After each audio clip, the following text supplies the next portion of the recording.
Okay, so we're all here then. I'll call the meeting to order for the River Trust for June 21st, 2011. First time received update on Oklahoma City Riverfront Redevelopment Authority committee activities. I don't know of any committee activities other than, wasn't a committee, but Brian, I accompanied Brian out to Crystal Lake, what was it, about 2 weeks ago, 10 days? And if you have not been there lately, it's pretty impressive what they've done. We've still got some issues with trash that we need to take care of because of, is it the SHINE program?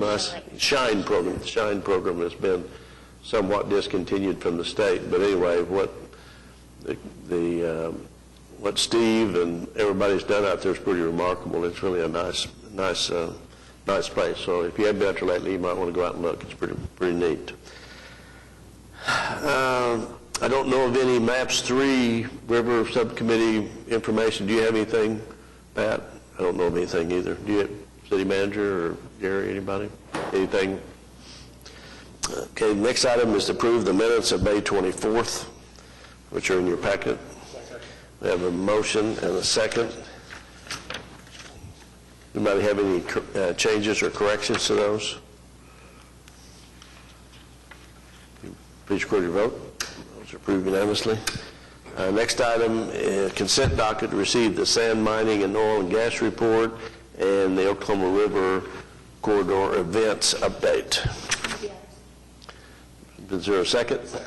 Been moved and second. Anybody have any questions or concerns on that? Please record your vote. Approved unanimous. Thank you.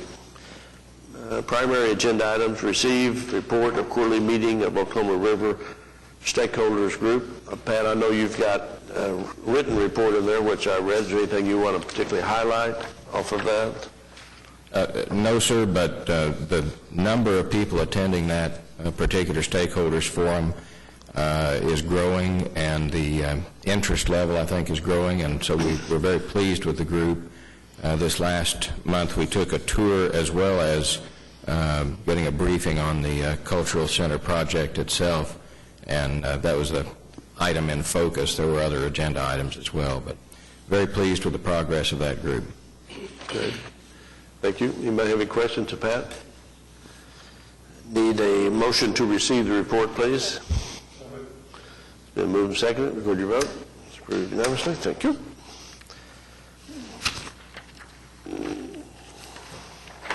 Next item is to receive Oklahoma City Riverfront Redevelopment Authority unaudited financials for the period ending April 30th.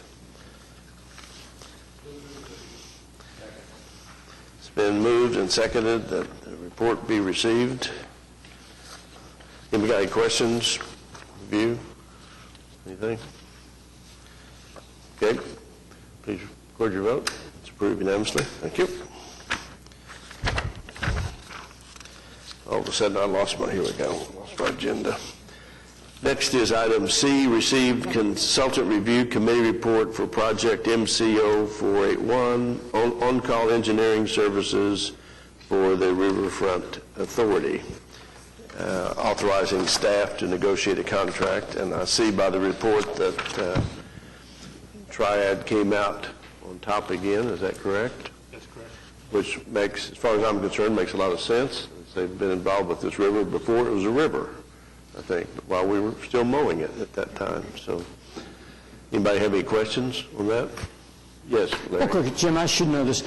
These consultant tabulations, in layman's term, what is all that about? Are you talking about which tabulation? This one here. Well, the 5-year percentage, all those, yeah. Yeah, that's the way the percentage. Based upon the amount, I'm sorry, thank you, Francis. That's the amount of work they've received over a 5-year period from the city as a whole. So that has nothing to do with, on this project here, whether they're excellent, good, fair, or poor. No, that's what I was trying to equate, and I was having quite a bit of problems. Yeah, I figured they now the ratings for this project are the I got the ratings for this project, but it didn't tie into these numbers here. Okay. Okay. Anybody have any questions? Any additional questions? Please record your vote. Approved unanimously. Authorized to negotiate a contract. Item D is ratify actions of Oklahoma City Water Utility Trust and Oklahoma City Council to approve Amendment 4, sod installation, the amount of $24,000 for the project at Southeast 6th Street, roadway, parking lot, storm sewer improvements, on and on and on. Upon completion of the project, there were a number of areas that, I mean, we've obviously changed the whole landscape down there with what we've done, and there were some bare areas that needed to be addressed. Okay. Anybody got any questions on that? Been moved and seconded. Mr. Record your vote. Approved unanimously. Item E, recommend Oklahoma City Council accept a donation of a statue to be placed in Regatta Park in honor of Ray Ackerman.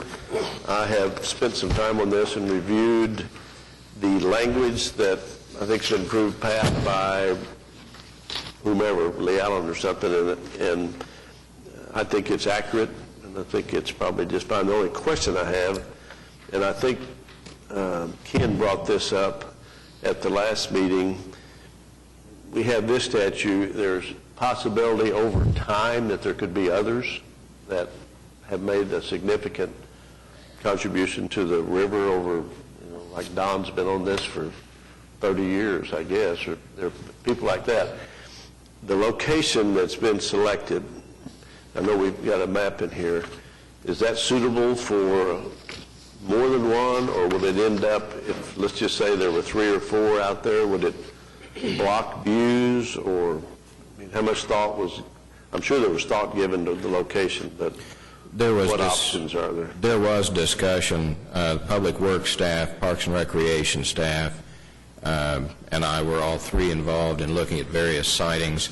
The determination was to put it in a place where it would be visible but not obtrusive, wouldn't block views, would not block opportunities to hold events, for instance, in the Regatta Park Plaza area itself.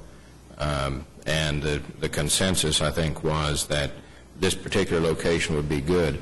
That trail continues all the way around and ultimately will connect under I-40. And so the possibility of honoring other folks who have contributed long and hard to the cause of the riverfront, I think we do have the opportunity, subject to... I think the opportunity is there. I do believe that the Boathouse Foundation indicated that they weren't particularly interested in establish a statue garden down there. That's correct. So is this going to be the only one there? I don't think we know the answer to that at this point in time. There is room to put others there, but they've expressed that that's not necessarily their vision for the area. So they're okay with what we've proposed. And I think the answer to that is unknown at this point in time, and will be addressed at a future date. Should we put it on rollers, maybe? No, I think they're fine with this one. I don't think that's... Okay. Anybody else got any thoughts on this? Larry, you're laughing at it. Along that vein, is there a binding agreement between the foundation and whoever is driving this statue thing? Is there kind of agreement? This is an agreement. This is a donation agreement to the city that's coming through this body and the Arts Commission. So do you think we have the right to relocate some future year if there became a statue park somewhere, 10, 12, 15, 20 years from now? I guess you have the right to you've relocated a lot of statues. Yeah, and we're, and the answer to that is yes. There have been, and we've done that in the past. I mean, there was a statue in the Bicentennial Park that was relocated out of Oklahoma City University, and right now, actually, they're taking a look at with the new park we do. There's 3 other statues that they're taking a look at. I wasn't aware of your overall implied or explicit ability to relocate. Just in the future years, if we came up with a statue park that ties directly into Corridor Shore somehow. So that was my question. Really, what the foundation is saying, they'll take this one, but they don't want any others? Well, no, this is an area that is on the not least portion where the Boathouse Foundation is managing. Their preference was to not locate this statue, which is, it's a bronze statue. It's more of a traditional look in the area where along Boathouse Row all the structures are quite modern, and the concern with swinging boats, knocking, for instance, Ray's head off with a boat, swinging it around, those kinds of things could be untoward. So I think the notion was that they would prefer to not have them in the area where there's activity and in the area where it would make a difference architecturally in terms of the overall area. I don't think they're particularly opposed to other statues at other points, but just, I think, not in the area where they actually operate and are under their lease. That's my understanding. So is that where this could be is or wrong. not? Pardon? Is that where this is or not? This is behind. This is to the north. So are they the opposed to Chesapeake that or Boathouse. not No. opposed? Mike Knopp personally came down, took a look at it. He was fine with it. And Ray has looked at it, and my understanding, Mike Knopp has visited with Rand Elliott, who is the architect for the whole area. I think there is an understanding that this is an appropriate place to put it. Is that your understanding? I think they agreed to put it in this location. I think they were actually a little closer to what you said, that this one's okay if they're not sure they want more, and I think Ms. Cellier probably heard that Why also. don't we, before we put it, why don't we figure out where it might be appropriate to have more than one? 'Cause I think we will at some point in time, maybe long after I'm gone and a lot of other people, but at some point, don't you think we will? We're going to have a pretty good trail between there and I-40. Is that right? to link where the extension of the canal is going to be? Walk down to Bricktown. Yeah, I mean, there's going to be something in different areas. I mean, Well, Mr. Chairman, if I could, there were, I think, some other sites that were considered in the vicinity of the waterfall okay. along here, and a couple of other places, again, that would be slightly off Boathouse Row, if you will, that would be part of the park. And so I think there is probably plenty of opportunity if we were to cite some other things. The site next to the waterfall was among those considered, and actually Mr. Knopp suggested that because that waterfall is often a photographic backdrop for wedding receptions that are held, that they thought that might not be an appropriate place, so their preference was to put it where it has been indicated.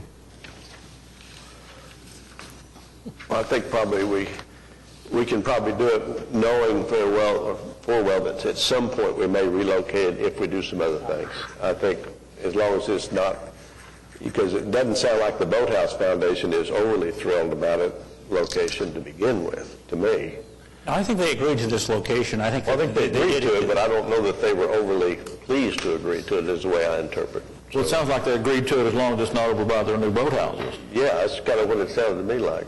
Kind of like if it's out of the way, but, so, In my opinion, the bottom line is that all of this land still belongs to the city and is managed by this trust, and any agreement with the Boathouse Foundation has terms on it and everything else. I mean, it would seem that we would always have the ability to either add more here or actually relocate this to a site that's been identified later as suitable for multiple statues, a little park area or something. I mean, I don't think we're locked in here forever.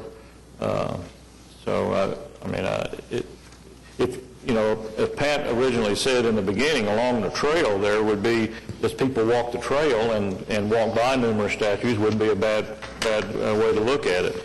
And I think there's plenty of area there to do that.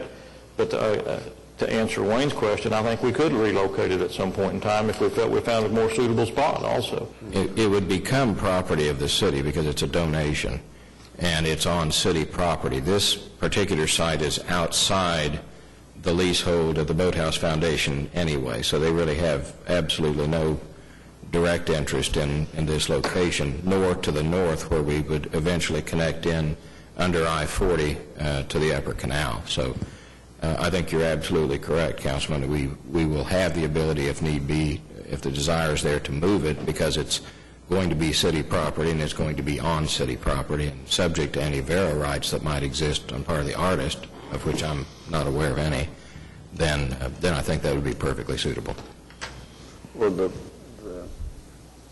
people making the donation probably need to know that there is a possibility. It may not be for many, many, many years, but there is that possibility. So, okay, but I want to move the item. Moved and seconded. Any further discussion? Where's your vote? Approved unanimously. Thank you. Thank you. Claims. docket, anything on the claims docket? Need a motion? Second. Moved and seconded. Approved unanimously. Additional items, comments from staff? Do you have anything, Pat, on your report? No, the report is in your packet. Would be happy to answer questions. Otherwise, would request that it be received as submitted. Okay. Need a motion to receive Pat's report? So moved. Moved and seconded. Any discussion? Approved unanimously. Question. Thank you. I know you've told me, I keep forgetting, the approximate timing of when we think we'll have the connector. It's under design right now, and we're anticipating, not knowing the size of the sale, we're anticipating selling those bonds next year. Beginning of year, end of year? We'll sell the bonds in generally April.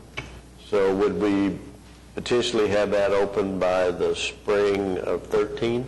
Yes, That sounds about right. Okay. summer. Yeah, well, I mean, sometime in 13 is what I'm saying, yeah. Might remind you, there's Larry Nichols and I are hosting a group of a number of people tonight at 5:30 with Hornblower on the river cruisers to really show them what they can do with parties or meetings or whatever it might be. So anybody that wants to drop down there, you're welcome to do that. We're not going out on the boats, but the boats will be equipped, one for like more of a party boat and one equipped for more like a meeting boat. That way you get some idea. Is that right, Jeannie? And I think we're expecting a pretty good crowd, what I've heard on the RSVPs. In fact, you're just dying to say something, I know. I am. Well, we're very excited. We're polishing and buffing and getting ice and things like that, getting ready for tonight. There'll be well over 100 attendees. Good. Based on the RSVPs. And the boats will be double parked at the landing, so you can go from one boat back to the back boat. We did a similar setup last Thursday for the OKC happy hour group, and it went very well. Our preferred caterers will be there tonight, Aunt Pitty Pat's and Catering Connection. It's going to be a really good time. And thank goodness we had that cold front come through. Yeah, and the It's only wind's gonna not be in the blowing like upper it 80s. was last night. It ought to be. Any very media pleasant. coverage? I'm sorry? Any TV? Any media coverage? There will be a magazine there. We intentionally didn't invite lots of media. We want everyone to get the idea of what we're offering, of what a wonderful facility the river cruisers are for having meetings and events. Anything else from trustees? Ron, back to shareholders report, stakeholders report. Do we have any obligation on the Indian Cultural Center as trustees other than, are we past everything as far as the donation of the land, blah, blah, blah? The city- Do we have anything that we can do to help keep this thing moving besides Ron writing a big check? Yeah, well, that's always an option, but it was set out through an RFP process when they were soliciting multiple cities to do so. And Oklahoma City won that proposal process. And as a part of that, we had to donate the land and provide so much cash, and those obligations have been met. So it's in our overlay, and that's why it's in our overlay, therefore that's why we're just watching it. Well, we have design control over design what's happening, yes. So if we said As much as we have on a city. where this is heading, obviously, is they're going to have to cut some budget back and redesign it, so we'll be seeing any of those kind of requests. Oh, gosh, I don't know. I'm not aware of any effort to redesign. They may be rephasing certain elements so that the cash flow coming in can match what can be afforded. Well, if this drifts into 5-7 years and it doesn't happen and it becomes a challenge to the areas, more so than a compliment to the area, what's the reaction? I mean, we just kind of wait? Well, I think we'd like to see it done as quickly as possible. I'm not sure we're ready to step in and take up the financial responsibility of completion. Right, okay. I think, follow up with what, maybe I interpret, what happens if it doesn't get done? Let's say they can't get their funding, the state doesn't match, whatever. We've conveyed that property to the state, I don't remember the transaction exactly, do we have any recourse back on that property where we have any control? Or Do we have a clawback provision in the transference? I don't recall. I'd have to go back and look. It's been a number of years. It was transferred for a purpose. Right. And so I think there might be a Transferred to the construct state, if wasn't that it? purpose was not met, but I think it would probably require litigation. I'm not certain. That's Ms. Harrod's It department. was conveyed to the state? Is that what it was? State of Oklahoma. Right. Yeah, I have concerns that they're going to raise, because every year it gets, just maybe the cost over time. What are they, 70 million, 80 million short? Is that the right number? Today's dollars. Yeah, today's dollars, 70, 80 million. I mean, that's, and then they're trying to raise, what is it, 34 or 40 private? There's an effort Tough to money raise. to raise. I mean, that's There's tough. an effort to raise about 40 private to match what the state legislature has been requested to provide in a bond issue. So that would be 80 total. Yeah. And I'm not directly involved in, but I'm generally aware of the efforts on both parts, and there does seem to be some I don't genuine think at the time that the state, that we looked at all that, I don't think it was ever contemplated that the Chickasaws, Cherokees, and everybody were going to build their own museum in their own city. I think, and now they've all got them up and running, and so I think that's a real issue. But not for this body, but for... I think that's a contributing factor. I don't think any doubt about that. I think that's contributing. There are some discussions that the facility to be built here, because it is at a Smithsonian level as it's planned, and actually they have negotiated a Smithsonian affiliation agreement or cooperative agreement, that it could serve properly marketed and managed as the hub of day trips to some of the other tribal facilities, ranging from the Tsalagi up around Bartlesville to the new Chickasaw Nation facility down south, so that it would be, this facility on the river would be kind of the hub of cultural tourism that would come not only from the United States, but there are some market studies that have indicated that from Europe and from the Pacific Rim as well. But it is a state facility, and I think there was some anticipation of some other federal dollars that did not come to fruition. Right. I think the economy of the state was obviously hit the state's ability to provide any additional funding, and I think you're right. I think the other cultural centers that are being brought around the state have taken away some of the momentum from some of the other tribes that contribute to the facility. Yeah, I think It's a combination of a number. they got a triple whammy all at once, I think. Well, the scope grew too. Yeah. Anything else? Any citizens have anything to say? Ed? Trustees? We're adjourned. Thank you.